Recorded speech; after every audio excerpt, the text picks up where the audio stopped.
Side starts now.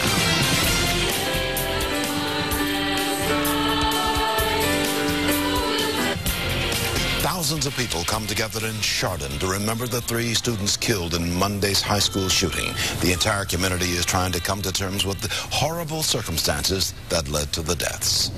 Good afternoon, everyone. I'm Leon Bibb. 2 days after the Chardon high school shootings, funerals are being planned for the 3 victims, and the students are preparing to return to school, the scene of the crimes. This after the overwhelming turnout at the memorial service last night to remember the 3 slain teenagers. Danny Parmator was the first victim to die. He died Monday, just hours after the shooting.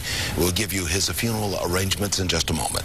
Russell King Jr. died yesterday at Metro Health Medical Center. The 17-year-old was enrolled at Chardon High School and the Auburn Career Center. Friends described him as a good kid and very friendly. He got along with everybody.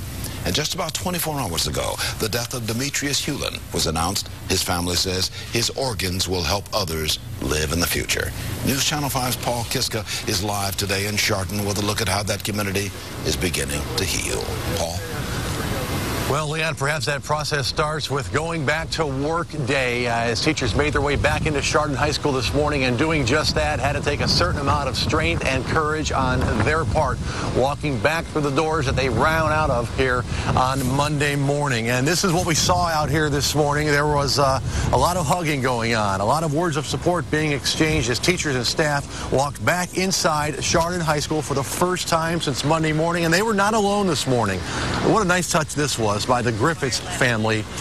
They were here with some signs to welcome the teachers back with support and encouragement. One of the signs said, "Thank you, Chardon teachers." Casey is a Chardon High School freshman. She heard those gunshots Monday morning, took cover in a classroom. Her brother and mom were with her out here this morning to support the teachers, but admit this is still a sad and difficult day. Scared, out of my mind, worried, and just incredibly sad for the families that lost their children, because I can't even imagine what that's like. And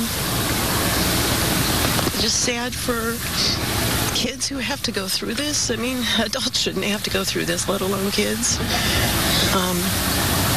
Sad for just the whole community. We really just wanted to support the teachers, and the best way you can support them 100 plus is signs and just standing out, and if they want to talk, if they want to hug. And again, the Griffiths family had 2 signs. One said, "Thank you, Chardon teachers." The other one said, "One heartbeat." And those signs were signed by everybody in the choir that sang at the Candlelight Vigil here last night in Chardon. I did hear some staff members walking to their car a short time ago, talking with each other about how difficult it was to be in the building for the first time. I said some things were just left the way they were when everyone scrambled out of there on Monday morning. Some books and things like that still on the ground in some parts of the school. Live from Chardon High School, Paul Kiska, News Channel 5. Leon, back to you. A rainy day there in Chardon, a rainy day, Paul, as if the day itself cries for Chardon and cries with Chardon. And that's well put, Leon, and I'm sure there's a lot of tears going on inside that school. But again, as you mentioned, perhaps this is part of the healing process for those that are ready to start that process by going back to work. Many thanks, Paul Kiska in Chardon. We appreciate it, Paul. Well, the 3 victims, Daniel Parmator, Russell King Jr., and Demetrius Hewlin, are being honored throughout the Chardon community. Ribbons of red and black, the school colors, adorn neighborhood trees. They are placed there in remembrance of the lives lost and in the hopes of those left behind.